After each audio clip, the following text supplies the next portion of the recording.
Morning peeps, good morning everyone. How's everyone doing? Hopefully you guys are all doing well. Don't forget, if you're new to the channel, like, share, subscribe. I've got some exciting news, people, although I can't tell you yet. I will tell you, I promise, in a few days time, once this thing gets officially signed and ironed out.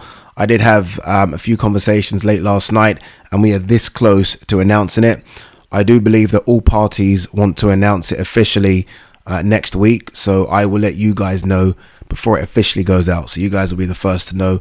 I'm sure you guys will be excited for me, and yeah, looking forward to get going. A lot of you have reached out to me about this mic. I did do a video a couple of weeks ago saying that I'm going to give this mic away. I am 100% going to do that, but there's no point just giving the mic away, so we're going to up the ante a little bit. What I mean is that I don't know if you guys know about Shure mics. Those of you in the industry will, but some of you might not. This isn't a mic you just plug in, right? It needs to be powered. It's a very powerful mic. So I'm going to give the mic away, and I'm also going to give a couple of bits away to go with it that will help you. A cloud lifter, which is very much needed, and a Focusrite or a Scarlett 212. So I'm going to give that away as well. I'm going to give a stand away, maybe not this one, but I've got so many other stands, and I'm going to give a boom arm as well. So you might want to hook it to a table, and you know the way I used to film where the kind of mic arm goes down as opposed to this. So I'm going to give that bundle away. I'm trying to think of when. By the way, I only want to give it to someone who has a YouTube channel. So I will need proof of that as well, because there's no point in just giving it to anyone. That person might fucking sell these things. So I want to give it to someone that has a YouTube channel and wants to take it up another level. I think we're very close to 58 or 59,000 subscribers. Once we get to, I'll decide which number, we'll do a giveaway. But yeah, we're going to give a whole bundle away rather than just a mic. All right, let's see what there is to talk about today. Let's start here. Eddie Hearn goes against Canelo Alvarez after backing him for last 4 years. He kind of went against him in the John Ryder fight, didn't he? Eddie was definitely Team Ryder. Or have I got that wrong? No, he would have been 100%. So he's already gone against him. But you know what? Yeah, I was thinking about this. Look, I think it's going to be a decent fight, Canelo Belanga. But it's been quite a while since I was really excited about a Canelo fight. And I've worked on a few of them. I worked on the Ryder fight. I worked on the Munguia fight. I didn't work on the Charlo fight. I worked on the Golovkin fight. So I've worked on a few of the fights, but I was excited about the Golovkin fight just because I'm a huge fan of Golovkin. And although I knew Golovkin was past his best, I mean, Golovkin has not fought since, right? He's kind of retired, I think. He's not announced it officially. But I was more excited because it was a chance to interview and meet and see Golovkin up close and personal. I wasn't necessarily excited about the fight. I think I was excited. I can't remember about the Bivol fight. I can't remember.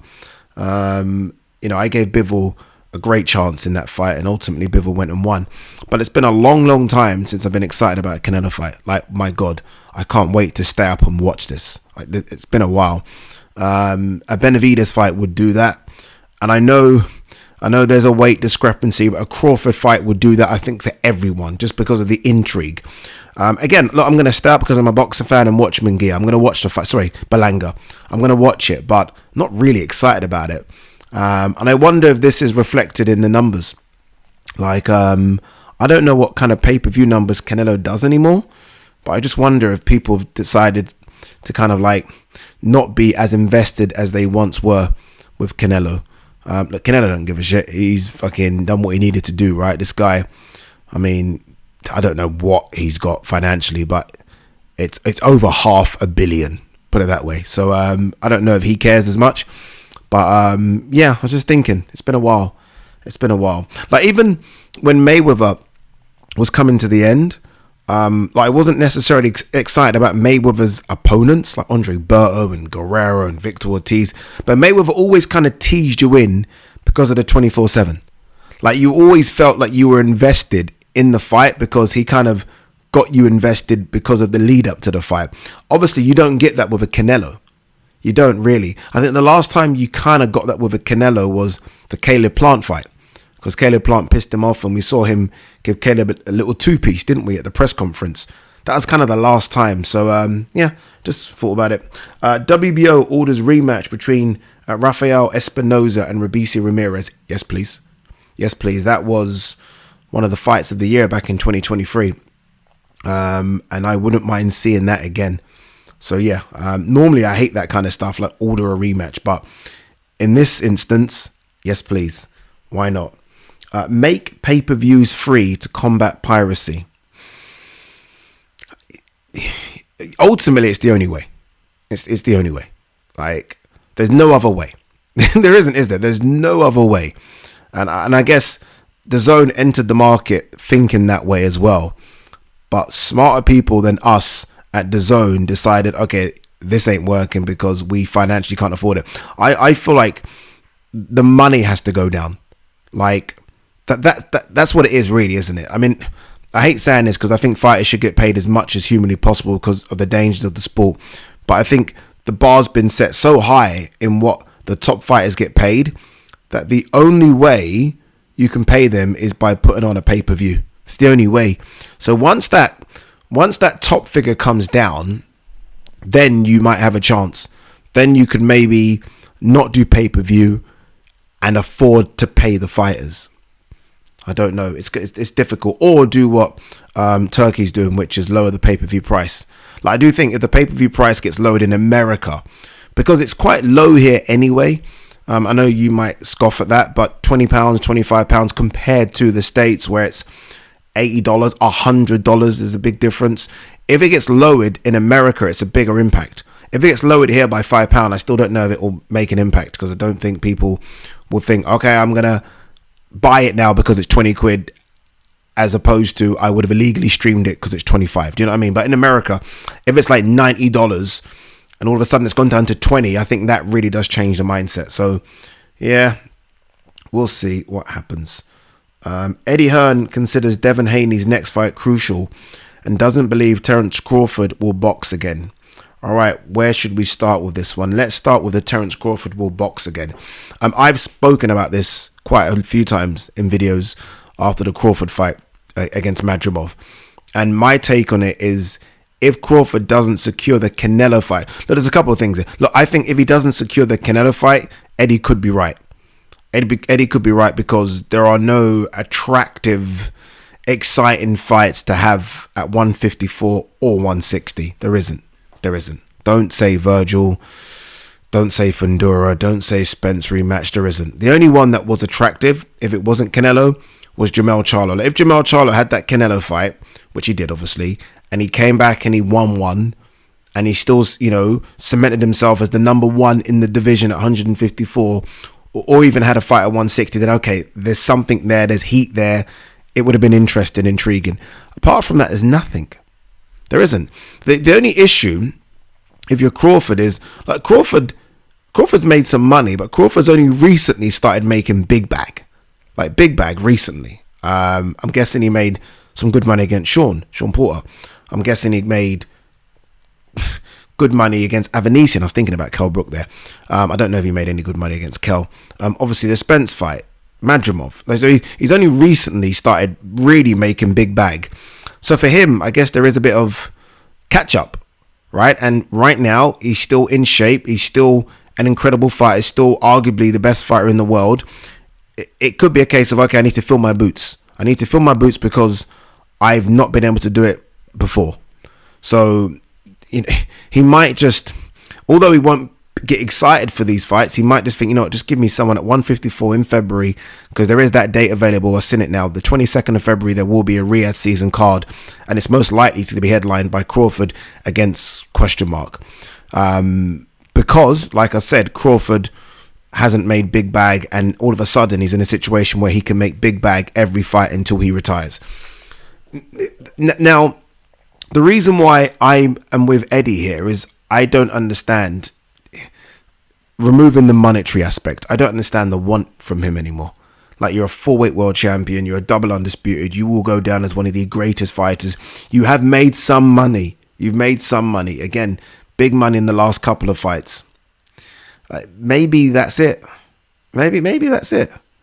I mean, I feel like once fighters go in there for the wrong reason, you can get picked off, by one of these young, hungry cats coming up. You can get picked off. So, I personally don't want to see him fight again. It's not because I think there's slippage. I still think he's that good. But I like when fighters win in this sport. Like, beat the sport. Don't let the sport beat you. Because we've seen so many fighters hang on and stay on and you take damage. I don't care how fucking good you are. You will take damage. And that damage will affect you in later life. Crawford seems to be okay. Like, mentally seems to be okay. You speak to him, his speech is fine. Walk away now.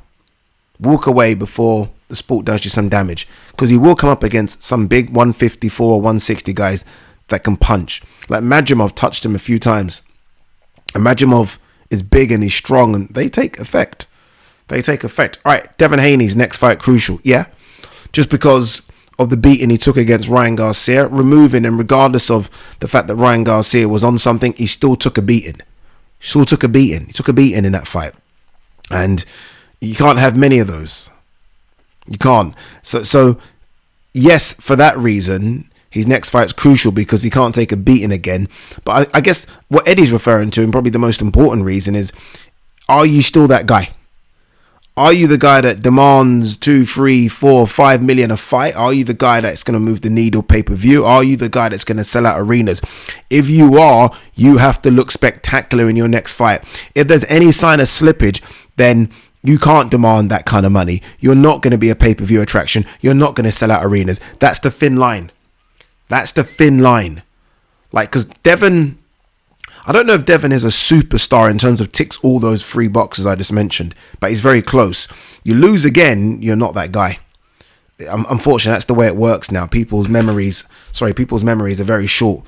They just think of what you did recently, and what you did recently is the Ryan performance, and you kind of got an inbuilt excuse, and a good one and a valid one, because of Ryan being overweight and Ryan cheating. Your next fight, you've got to be careful. They are talking about him taking on Liam Parrow in Australia. I think he can beat Parrow, but I'll tell you this now.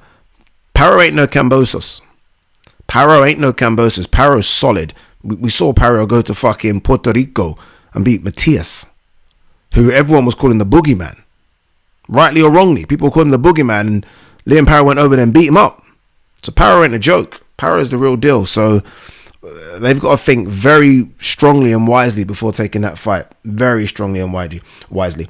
All right, anything else? Keyshawn Davis, Gustavo Lemos, main event November 8th. Brian Norman Jr. versus Derek Cuevas set for the co-main. See, Brian Norman Jr. co-main, could have been main against Boots Ennis. Someone still needs to explain to me the decision there. It could have been co-main against Boots. Sorry, it could have been main against Boots, making 1.5 million, and all the extras. There's always extras, by the way. Sponsorship. There's always extras that could push that up to 1.7, 1.8. But now you're co-main against, I have no idea who this guy is, Derek Cuevas, making 150 grand. Okay. Final one, Daniel Dubois fighting fit for AJ after emerging from dark time. Okay, look, we've done enough AJ Dubois videos. We will obviously do more in the lead up to it. Probably start next week. Because I might just park the Dubois AJ stuff and just talk about the undercard, because I do think there are many, many, many good fights on the undercard. I mean, by the way, no bullshit, I had a dream, I swear to God, I had a dream that Hutchinson stopped Boatsi. Like, round 8. I think it was round 8. Stopped him. I had to fucking wake up in a cold sweat. I was like, huh? No, ain't happening. Peace and love.